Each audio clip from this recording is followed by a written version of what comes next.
This is cassette number 116 in the Capitalist Reporter Commercial Intelligence Program. We'll be speaking with Richard Weiner, who heads his own public relations agency on Park Avenue in New York City.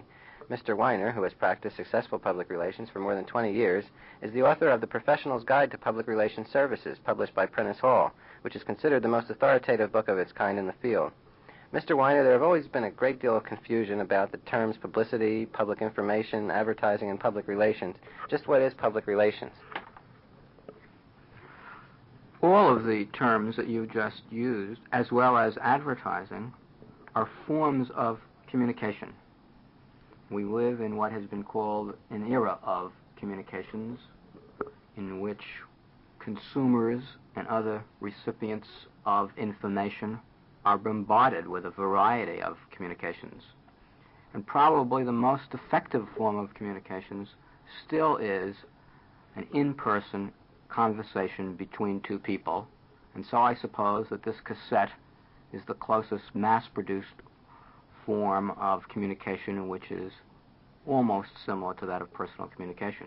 However, advertisers and public relations professionals have to resort to such impersonal means of communications as direct mail, the purchase of time and space, and in order to obtain a third-party endorsement, they rely on the news media and the other media wherein it is possible to obtain publicity. Just how much does the news media rely on public relations for its sources? I suppose that it depends on who you ask that question, and every journalist has a dignity and a self-respect, which usually means that he will say that he relies less on outside sources, be they public relations sources or simply bona fide sources of information. Not that public relations sources are not bona fide, but what I mean is that a public relations source does have, to some extent, a bias as public relations sources advocating a particular institution or organization. The journalist is supposed to be more objective and hence accepts information from a public relations source, but tries to present a balanced viewpoint and not rely solely on public relations sources. I don't know if that has confused or answered your question, but it is a confusing question, and it's hard to answer it exactly because much not only depends on who you ask, but depends on the particular medium. In the case of a daily newspaper or the news program on a radio or television station, it's possible that while public relations sources are increasingly important, they are less important than in the case of trade and business and professional publications, which partly because they are shorter staffed and have come to save on staffing by relying on the free services of public relations people, and partly because of the larger numbers of public relations people in the trade and business areas that service these trade publications.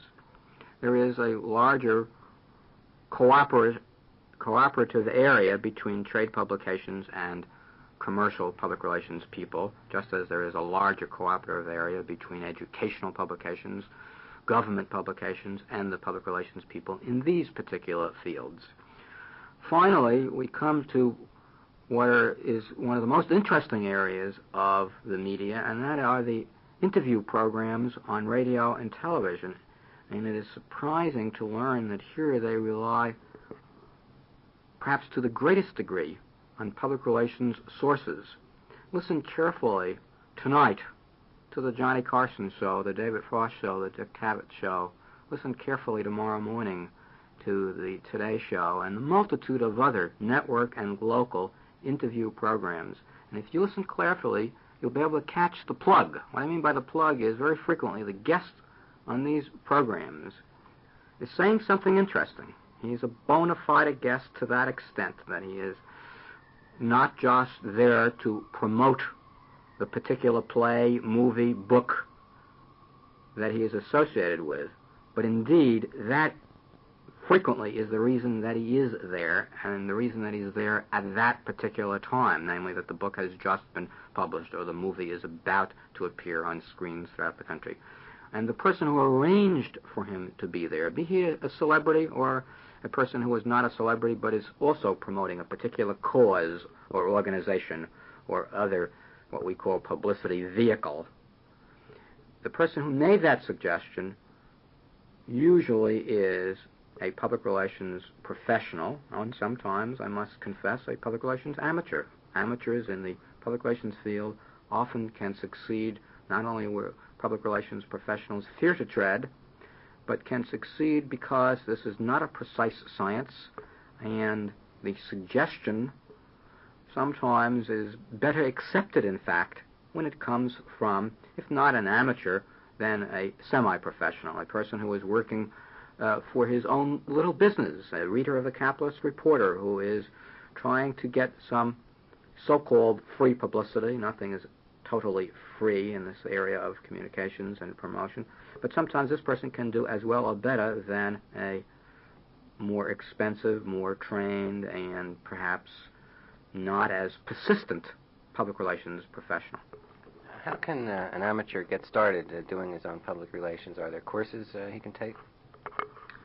Yes, there are large numbers of courses that are given by several hundred colleges and universities throughout the country. In fact, it now is possible to get a bachelor's degree, a master's degree, and even a PhD in public relations, though it's interesting that when one gets an advanced degree in public relations, it goes under a variety of euphemisms such as communications. But in addition to the formalized course curricula that are offered at institutions of higher education, most likely your readers will want to avail themselves of courses that are given by the Publicity Club in New York and a few other major cities in which there is a publicity club, courses that are given by local chapters of the Public Relations Society of America, courses that are given by organizations such as the American Management Association. These courses usually are one evening a week, or sometimes they last for 2 consecutive days. They frequently cost relatively little, generally under $100. And one advantage of these kind of courses as compared to an academic course is that very frequently the lecturers in these courses are professionals in the field, and the kind of course where it's possible to take 10 lectures, each one from a different professional, provides not only the advantages of the content, but also the advantages of getting to meet professionals in the field. And when you meet them, you not only can ask them the particular questions that are on your mind, questions that perhaps have arisen as a result of this discussion today, but also you can see something that I have observed through the years, and that is, though the professionals in the public relations field vary considerably as far as their ages and temperament, as far as the type of work that they do, quite frequently they share an enthusiasm, just as quite frequently the successful people in advertising and promotion and journalism and all of the areas of communication share this enthusiasm. In fact, I like to think of public relations as being interested in a subject, being so interested in a subject, being so enthusiastic in a subject, that one is then able to convey it to others, either by personal conversations, such as speeches, which is certainly an important part of political public relations and an important part of public relations in other fields, convey it by means of exhibits, written material, and publicity material. And this enthusiasm, hopefully, if one is successful, is contagious. Would it be wise for an amateur, say, to work with a local political group or a charity to get some experience? Yes, I think that would be very wise for several reasons. First, political and nonprofit organizations always can use additional volunteers. Second, because regardless of the level of your experience, there is always need for additional people in the area of public relations. Now, you probably will have to start on something menial, like arranging for speeches at small groups. You're certainly not going to be given the assignment of contacting the critically important local media for your charity or political candidate, but it's a way to familiarize yourself with the field and get a sense of satisfaction of seeing something happen, regardless of whatever are your efforts. Where does an amateur find sources? Say, for example, the name of a person to contact on a TV talk show, or the name of the right person to send something to at a newspaper. There are dozens of media directories, but before you invest the dollars required to purchase these directories, I recommend two sources. First is turn on your radio or TV set, and you will see credits at the end of the TV show or hear credits at the end of many radio programs, and you will learn the name of the producer or the person to contact. If not, simply pick up the telephone. Ask for the personality who presents the news or conducts the interview program. That generally is not the person who books or arranges for the guests. That generally is not the writer or the person who is interested in receiving the news, but in asking for that person, you'll generally be connected to the proper office, and once there, you can find the proper person. In the case of the print media, the job is much easier. You should buy the newspapers and magazines that you're interested in reaching and simply look at the names of the bylines or in certain parts of the publication on the title page or on the editorial page. You will see the names of important editors. Again, pick up the telephone if you're not sure. But listen to the radio and TV programs and read the newspapers and magazines for yet another important reason, and that is become familiar with the content of the media. There's no sense in calling up a magazine called The Rudder and suggesting to them a story about hunting when this is a publication that deals with sailing. On the other hand, take a look at Sports Illustrated and note the large number of leisure activities that are covered in this publication, and you will realize that it's no longer a publication that deals with professional sports or the larger organized sports, and there is an opportunity to get a story in Sports Illustrated about a variety of other activities, in some cases related to a company that is in the leisure products field. It also is a form of flattery to be able to call a particular editor or broadcaster and say, I enjoyed the article of yours or the program of yours that I heard or that I read today or yesterday. And particularly if the flattery is sincere, it can then be the conversation opener that so many amateurs fear. So many amateurs know what they want to say and somehow or other feel that the opening lines are the toughest part of a conversation, just as any neophyte salesman needs some help in door opening. And what better opening lines to call up a reporter and say, I read your article yesterday, I thought it was pretty good, but may I suggest that you might now want to write another story about.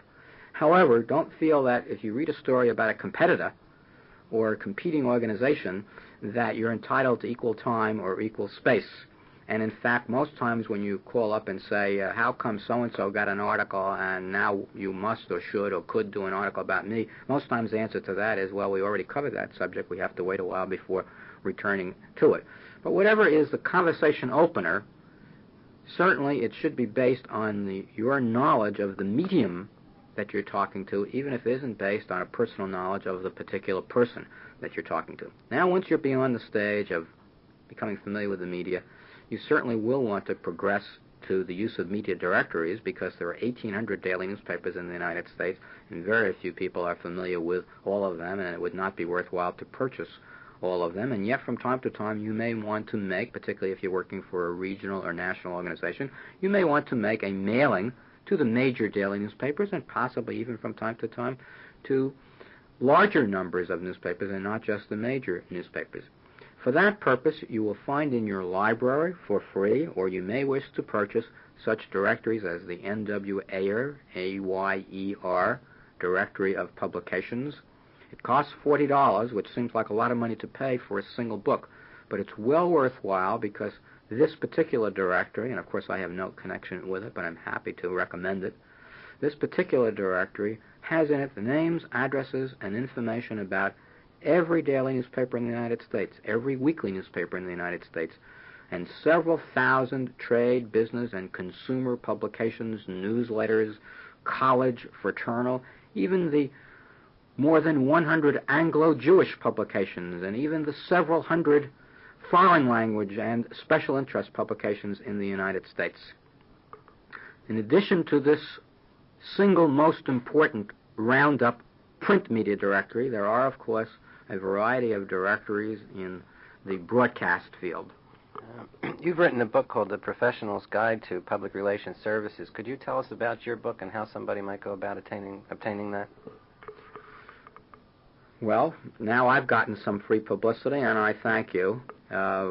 Professional's Guide to Public Relations Services is not a directory for the beginner. It is a directory of several hundred sources that are available to serve the professional public relations person. Sources such as clipping bureaus.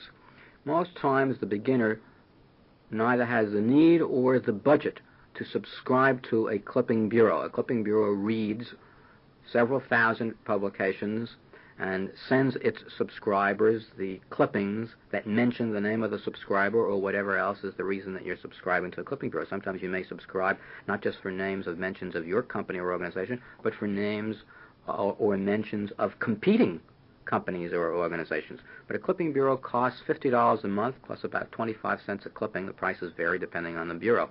There are several dozen bureaus, and one of the chapters in Professional's Guide to Public Relations Services describes the bureaus and evaluates them.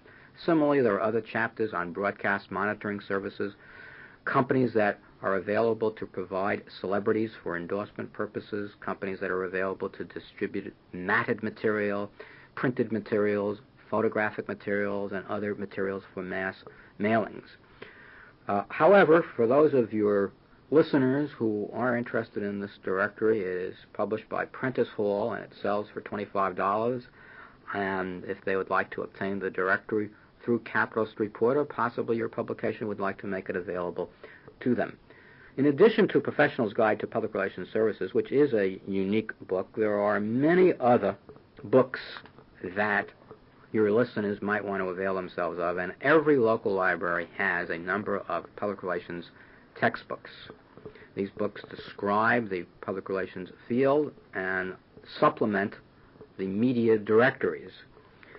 But one of the problems in any field is that a book is helpful, is interesting, a reference book is an invaluable asset to a public relations practitioner, but nothing substitutes actual experience. And so the best way to learn public relations, providing you have the interest in it, is to write a news release, or to call an editor, or to write a booklet. Public relations does not consist solely of publicity. You may want to get involved in the writing of a speech, and for the arranging of the delivery of that speech by the head of the charity for whom you are working, or by yourself if you're promoting your own product. The speech can be delivered at a variety of local organizations that are always looking for interesting speeches. And then, of course, one can progress to the production of tapes, records, film strips, films, and other more organized versions of speeches, because that's really all that these communications media are. And as one goes up the ladder, the budgets increase and the need for professionalism increases. But you can start by arranging for yourself or someone else to speak at a local chapter of a Parent-Teachers Association or some other organization that might be interested in whatever is your particular subject. The advantage of a speech, and the reason that I'm dwelling on it, is that you can start with the writing of the speech and then arrange for a speaking platform and then arrange for publicity about the speech. And if the speech is not covered by your local newspapers, radio, or television, regardless of what city you live in, there's always more things for them to cover than they are able, then you can write a news release and send it to the media, and sometimes, even though they do not cover a particular speech or other event, they will write about it. Sometimes you will be fortunate or successful enough to get your speech written about in advance of it being delivered, and that will enhance the attendance of it, and then have your speech covered by the media and written about after it is delivered. Is there some sort of catchy turn of phrase or technique to capture the attention of a TV producer or a newspaper editor, assuming that he has hundreds of publicity releases on his desk every day? Yes, I assume what you mean is, are there tricks of the trade like man bites dog that are much more likely to make news? And it is true that most media are more interested in the bizarre and in the negative side of the news. It is not news when dog bites man, unless it's an important man or unless it's done in some unusual way, although sometimes even dog bites man makes news when it's presented in the right way. But it is news when man bites dog, unless we get hung up, however, on this canine analogy. What I am trying to say is that it is easier to get news about something that is bizarre or negative, but that doesn't help you or help your client And so the trick is to come up with something that is a little different. It doesn't necessarily have to be bizarre, but it does have to be a little bit different. And if it's going to be different, well, how then can you rely on experience and tricks of the trade when one always has to be different? Well, nobody, not even the most creative public relations professional, is totally original. And what one is constantly looking for is variations on themes that have worked in the past. The 10 best dressed list is hackneyed, but it still makes news, and most editors still accept variations of that theme. So since I started with the canine analogy, if your client is a local pet supply store, perhaps you can come up with the 10 best dressed dogs or the 10 best dressed dog owners. And this is where one uses standard techniques but spices them up with a variation or a creativity or something that will make news. Here again, see what is being used on radio and television and listen to it critically in terms of why do you think something was used, something that does seem to have a public relations implication. Read the women's page of a newspaper and you will see in many cases commercials, puffs as they are sometimes called, articles that blatantly promote a particular store or product or item. Try to figure out why is it that the editor chose to use one and undoubtedly rejected others.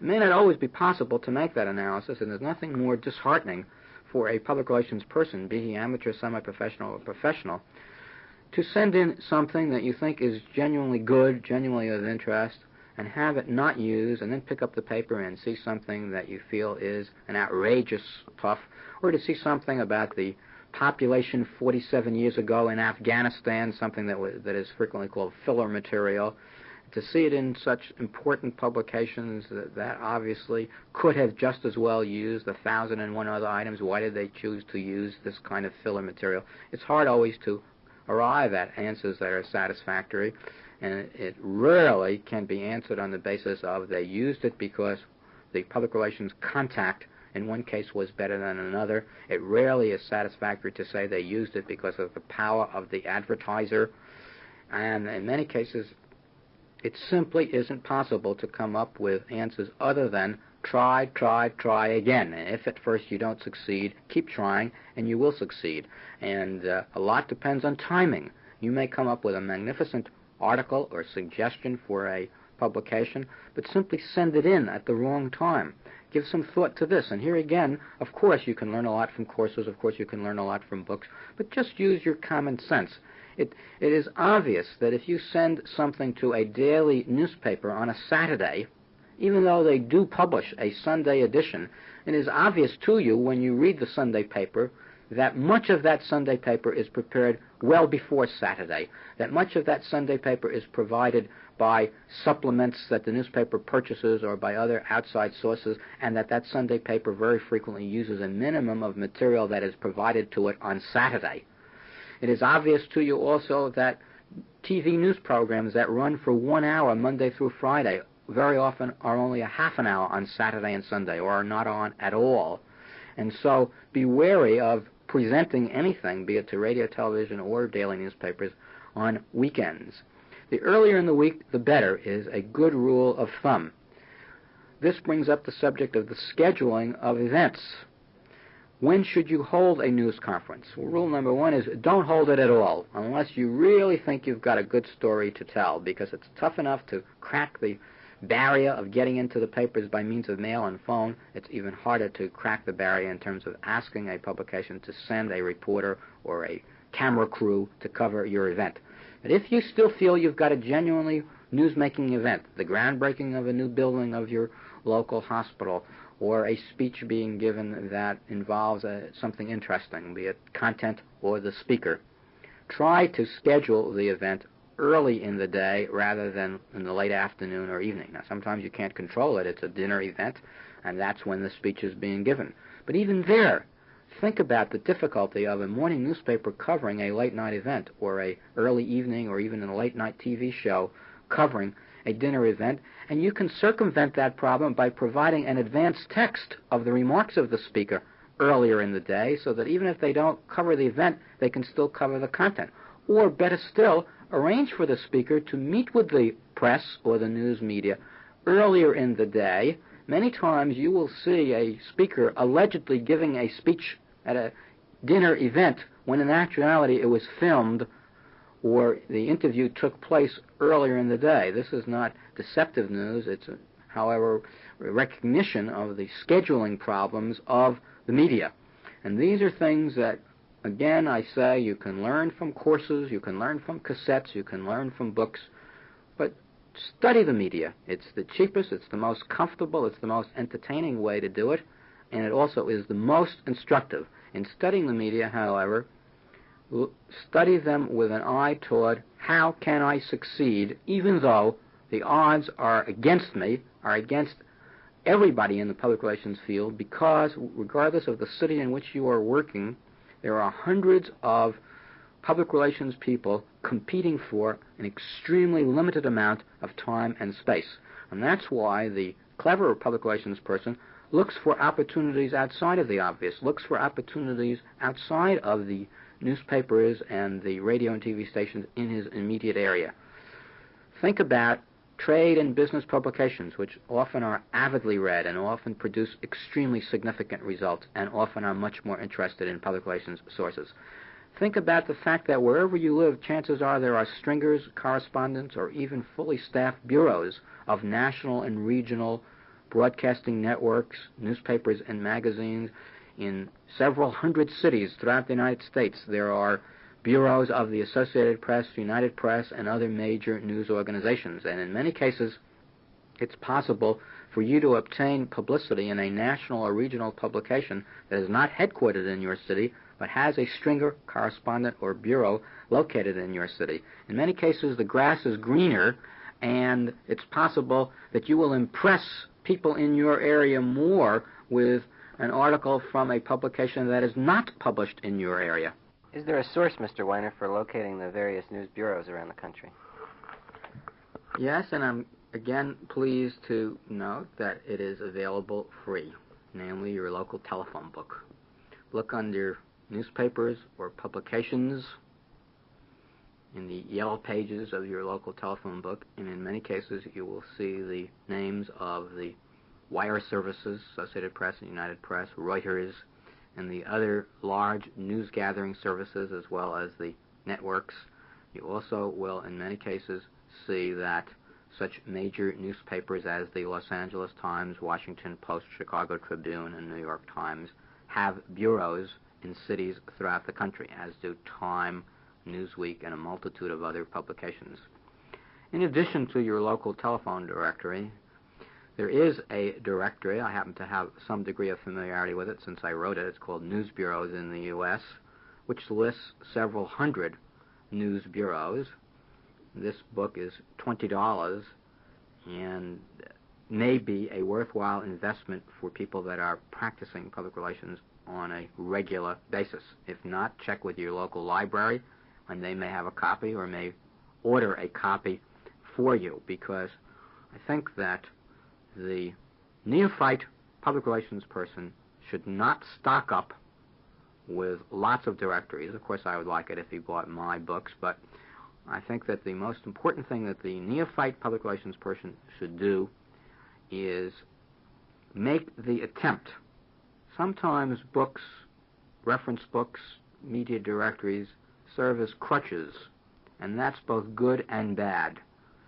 It's bad to the extent that if you think that you can compile a bunch of names and addresses, even though it might be a more comprehensive and more accurate list than anybody else has done, of media in which to mimeograph or offset print your news release and mail out a flock of them instead of the one or two copies that you otherwise would, while that may produce better results, it is not a substitution for thinking through, number one, what should you say in the news release, and that you can't get out of a directory, and number two, who can you talk to about your message? And after you do that, then think about the mass media and the mass techniques and the use of printed news releases and mass mailings and the use of offbeat sources for publicity. But start with the most obvious, namely your local daily newspaper. And at your local daily newspaper, there is a woman's editor who runs that department. It may not be a woman, incidentally, it may be a man. There is a sports department. There is a business news department. There is a general news department. It's generally called the city side of the newspaper, and the man in charge of that is called, or the woman, though I'm sorry to say that there are very few such women in the United States who are city editors, because that's generally the biggest department of the paper. There is a feature editor. And there are a multitude of other editors, so that start with your local newspaper, because in many ways your local newspaper is 20 or more different publications all wrapped up in one, and you can learn about that local newspaper for a nickel or a dime or 15 cents. How important is following up a news source, assuming you've sent out a release and you haven't heard anything from the person you wrote to? Yes, well, certainly the frustration of the publicity business is that you can write a news release, a well-written news release, send it to the proper person or persons, and then run out at night in order to buy the morning edition of the paper, and it's just not there. Let's go back for a minute and think about the dating of the news release.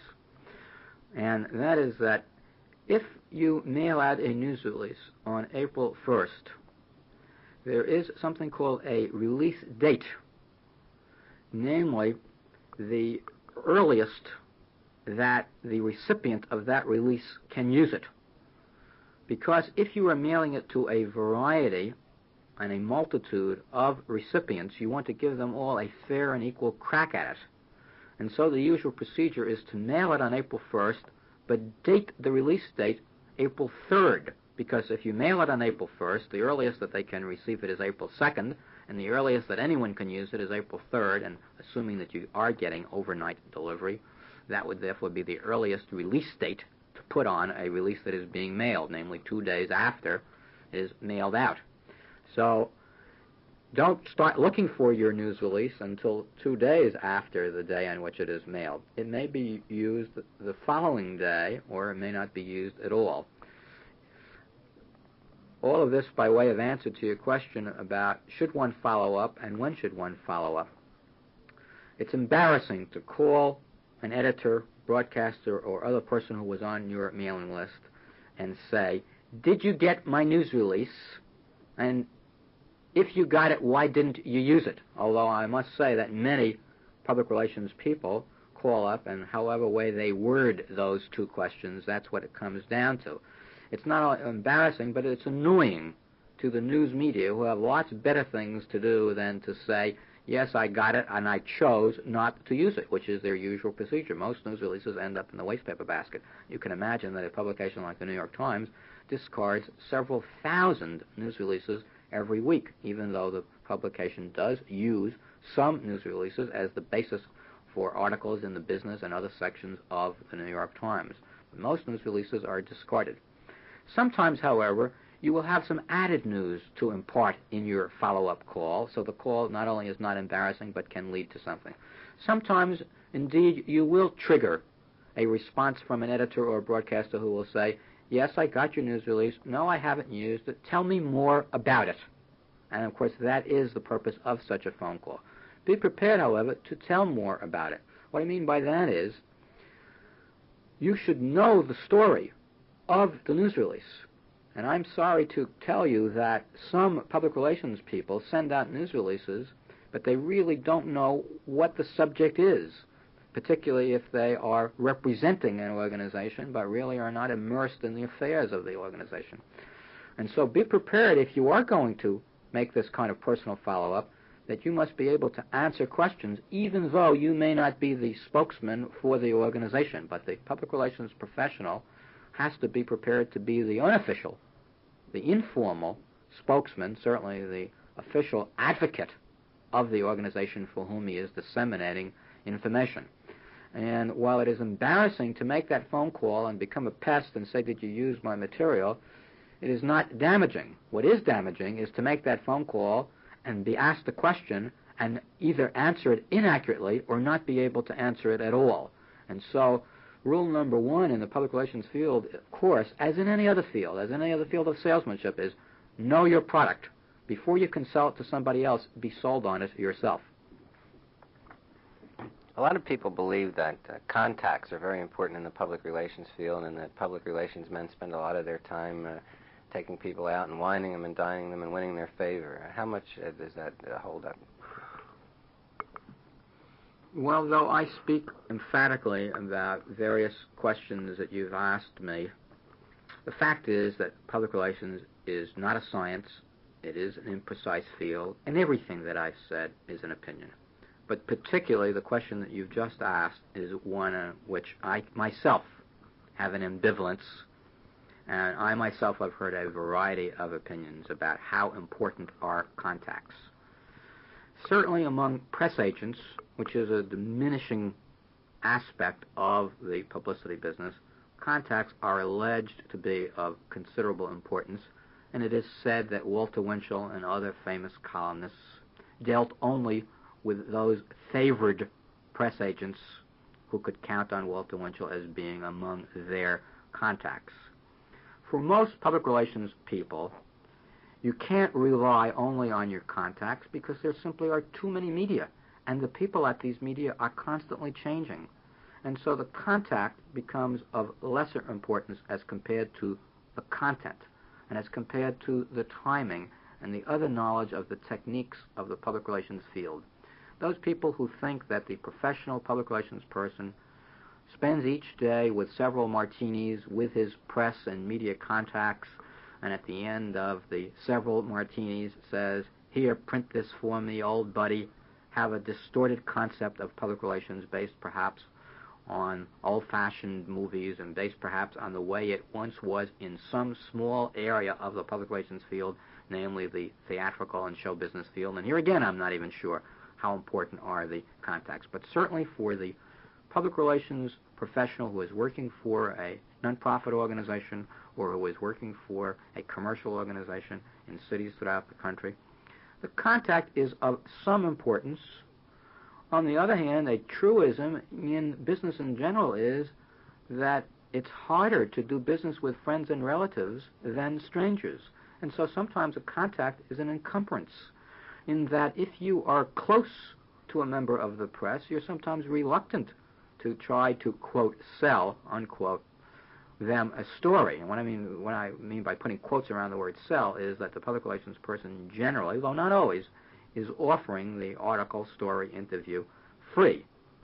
He's not buying the space or time, as does the advertiser, nor is he asking a fee from the media for it. But as to the general nature of the importance of contacts, I would say that generally speaking, it depends really on the style that you prefer. If you enjoy the personal relationship with the media, then contacts become of some importance, but possibly more for the enjoyment than for the adding or diminishing of the efficiency of your work. If, on the other hand, you'd rather work with anonymous contacts rather than the close kind of contacts that I assume that you're referring to, you can be just as successful. You know, so people sometimes say, I'd like to get into public relations because I enjoy working with people. The people that I know in public relations are just as social or asocial as most other people. They do not thrive on the camaraderie of media contacts. My closest friends are my wife and my 2 daughters and a few other people that I consider to be my close friends. As it turns out, none of them are in the media. Certainly not opposed to being friendly with anybody in the media, but it's just worked out that way in my particular life. And most of the public relations people that I know do not feel that the only way that they can succeed is to develop contacts. Just as I personally do not enjoy cocktails, though I'm certainly not opposed to public relations and media people sharing a cocktail or any other form of socializing. Can you tell us some of your personal background, how you came to open your own agency and where you worked before that? Here again, misconceptions abound in the public relations field in that one would think that most public relations people come from the field of advertising or journalism or broadcasting. And many of the media people do go over the fence, so to speak, and become public relations people. And many of the media people sometimes think that the grass is greener and that public relations people make more money and work at an easier or a more interesting or more colorful pace than those on the media side. And many of the media people feel that someday they will become public relations people and enter into these greener pastures. Public relations people, possibly because it's still a field that is not precise, come from a variety of sources. More and more people do come from an academic background that includes public relations in their training. Some public relations people have benefited considerably from their media experience, but just as many come from a variety of fields. In my own case, I have a master's degree in the field of genetics. I started as a science writer. I still very much enjoy the field of science and happy that I represent the National Genetics Foundation and other science and health organizations, but I have diversified into a variety of commercial fields. I'm sitting here smoking a cigar, partly because my client is the Cigar Institute of America and partly because I enjoy smoking cigars. But my background, it possibly is typical of other public relations people I know, in that is one aspect of my career led logically or illogically to another aspect of my career, and I think that what I do today makes use of everything that I have studied and everything that I've done in the past. I was reading Dear Abby just the other day, and a reader wrote in and asked Abby how long it takes her to write a column. And she replied, "This column took me 1 hour and 53 years. And I feel that same way about my own background. And that is, a news release may take me an hour or 2 or 3, and it also represents my 44 years, assuming that one starts in infancy to absorb information, and as soon as one is able to speak and write, starts reflecting that information. And I suppose, if I were to agree with George Bernard Shaw, the most important part of my training as a public relations man took place during my first 4 years of life." Were there any particular campaigns that you enjoy talking about, the campaigns that had a certain objective and maybe accomplished that or more than that? I wondered if you could tell us about some of your past public relations endeavors. I can, yes, but I would like to first say, having said that the most important part of my public relations training took place during my first years of my life, it's a logical opportunity for me to say I owe it all to my mother and father. Are you listening, folks?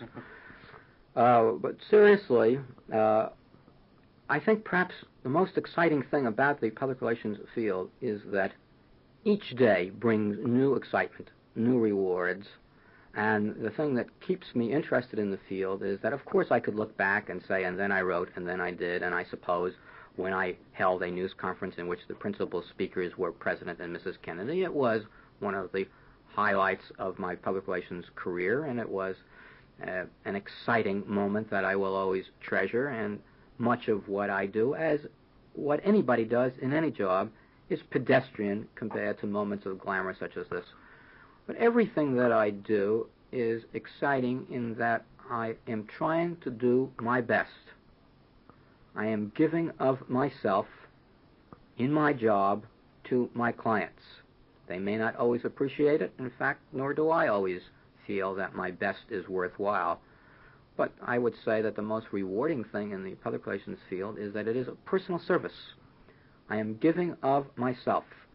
I am part of an organization, but I am not an impersonal cog in the wheel. Many young people today are dropping out of large organizations, are dissatisfied with the establishment because they feel they can't do something that is personally expressive. To these people, I say the public relations field, though it is fraught with the frustrations of organizations, establishments, procedures, and other restrictions and problems, the public relations field does offer this form of personal excitement, of personal satisfaction, as do a multitude of other personal service businesses. And I find that many young people today are interested in advertising, which would seem to be a surprise because they, in many cases, are critical of the commercialism of advertising, of the fact that advertising seems to them to be wasteful, seems to them to be suggesting to people that they use items that they are not needed. And yet many young people are interested in advertising as a career because it enables an individual to function as an individual, even though he is part of a team or part of an organization. And so all of the communications fields, be it filmmaking or other aspects of the theatrical fields, the broadcasting fields, the public relations and communications fields, cumulatively, though it certainly is not one of America's biggest careers, I'm sure that there are other areas of business that are much bigger, but cumulatively these entail large numbers of people who have the sense of excitement, of satisfaction, in terms of they are using their intelligence. And since all of these fields are imprecise, the rules of journalism, who, what, where, when, why, are changing. Today's newspapers do not always have a rigid formula, a lead sentence that has to answer the 5 W's. And all of these fields are imprecise, and being imprecise, they offer opportunities for innovation. Some of the older professions, law, medicine, accounting, while they still are noble, good, true, important professions, in many cases, because the body of literature is so voluminous in these fields, because the methods of working in these fields in many cases is so predetermined, young people are less interested in them. It used to be that perhaps the highest goal that one could aspire to was to be a doctor. It used to be that physicians had the highest prestige level among any occupation. And then I suppose the space scientist replaced the doctor. And today, while I certainly don't claim that the public relations man ranks with or above the physician or the space scientist, my guess is that today lots of young people are just as likely to be interested in a variety of fields as they are to aspire to the professions. If someone comes to you, a prospective client, and he has, say, a product or a service which doesn't seem to be a natural to get publicity, maybe it sounds deadly dull, would you turn him away, or are there ways to turn something that sounds dull into something exciting? Yes, without a doubt, because what is dull to one person is exciting to another. I personally am not a viewer of professional football games on television, but I've been told that many millions of people are quite excited about this. So what is one man's tea is another man's, you name the beverage. And therefore, what you might think to be dull, I not only might think to be exciting, but would be capable of conveying that excitement to others. I think what you're asking about is it possible to take a commonplace item, thumbtacks, buttons, or other seemingly prosaic items, and make them as exciting as computers? The fact of the matter is that a computer is somewhat dull to look at, to watch the tapes go round and round, and it might be that it's more exciting to look at colorful buttons or colorful thumbtacks than a computer. The fact of the matter is that in spite of the enormous success of IBM, there are many data processing companies, and the computer field is enormously competitive, and maybe there are less thumbtack or button manufacturers, and maybe your job is easier to that extent. The fact of the matter is there are many data processing publications, but there also are many home furnishings and apparel publications for publicity about your thumbtacks or buttons.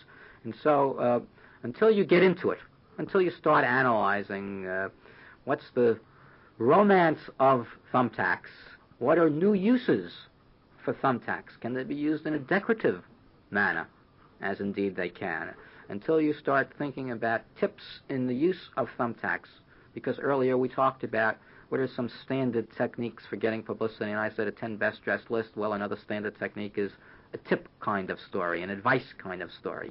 And it's probably easier to do a thumbtack advice story than to do a data processing advice story. Easier in terms of the layman can probably come up with thumbtack tips. How's that for alliteration? As compared to data processing tips. And if you need some help, well, read Irma Bombeck or Heloise or some of the syndicated columnists that offer thumbtack tips.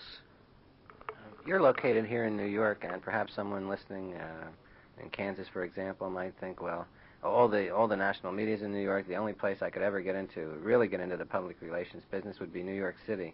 Would that be a correct assumption? It is true that New York City is the communications capital of America. It's the communications capital because the wire services, the network, many national publications are headquartered here, and so it is logical that many public relations people, particularly those that deal with the financial community, for example, are headquartered here. On the other hand, Washington is an important communications capital, and there are many public relations people in Washington, particularly those that work for government and nonprofit organizations. Chicago and Los Angeles are other public relations centers, partly because media are located there, partly because clients are headquartered in those cities. However, in this age of jet travel and long-distance telephone and generally efficient mail service, one need not live and work in the city in which the media are located. And in this age of jet travel, it sometimes is possible to accomplish more by not being located in the city in which your client or your organization or the media are located. And increasingly, Americans are interested first in living in a place that they enjoy living in. Surprising to some, many people still do enjoy living in New York and near New York. My wife has written a book called How to Survive in New York with Children. We live in New York. Our 2 children live in New York, and we find it quite satisfactory, so that we live here through choice and not just because it is the communications capital of the country. Wherever one lives, if one is interested in getting into public relations on a full or part-time basis, I am absolutely certain that there are opportunities, and the smaller the city, the more likely are the opportunities to exist, because the more likely is it to be the case that there are less public relations people in that city. In some small cities, advertising agencies are listed under the public relations section of their yellow pages, but they rarely offer what I call legitimate public relations services. There is a considerable difference between public relations and advertising. We talked about it a little bit before, namely an advertiser buys the time and space. This is an art. This is a well-developed field of commerce. Advertising agencies represent a multitude of talents, but it is not the same as public relations. And in many smaller cities, what seems to be the existence of public relations people really are stepchild services offered by advertising agencies. And in many smaller cities, there is an opportunity for you to start a full-time public relations agency, in some cases operating out of your home. You don't have to have an office on Park Avenue or even on Main Street. Also, wouldn't it be true that a great many of the national media in New York are specifically interested in stories and news from out of town? Yes. A national publication could fill its pages or fill its time solely with news generated by organizations just in New York or just in Washington. And publications such as Time and Newsweek have bureaus throughout the country, stringers, correspondents, and are in many cases much more interested in news of organizations outside of New York. In some cases, this is a prejudice which works against organizations or companies that are in New York or in Washington or in other big cities. In the final analysis, what is really more important is, do you have a good story to tell, and not where are you located? Assuming someone were to attempt to start their own public relations agency, how would they go about attracting clients? Well, before you start your own public relations agency, which is generally considered to be at the top of the pyramid in the public relations field, I assume that you have had some public relations experience in terms of working for a company or organization on either a full or part-time basis. Unfortunately, some people are unemployed and feel that in lieu of anything else, they will dabble in public relations. They rarely succeed, just as consultants in general are not people who have been fired and then become freelancers. Consultants generally represent the epitome of professionalism. And therefore, assuming that if you are at the point where you are starting your own public relations agency, you no longer are a rank beginner, and therefore you don't need any advice from me. Be that as it may, how does a public relations go about getting clients? As in any business, the first client is the hardest. After that, if you do a good job, possibly you will get clients by referrals. However, while one could talk for several hours about how to get clients in the public relations field, I would say that a good first rule is try to get some publicity for your own agency, because at this point in your public relations career, you are your own most important client and may perhaps be your only client. So when you form your public relations agency, the first thing you should do is write a news release and try to get some publicity in the public relations trade publications, of which there are several, and if you don't know their names, they are easily found in various directories. And second, in whatever city you are located, try to get some publicity from the business editor, and because it is so preciously important for you to get such publicity, make the call and don't rely on the mail.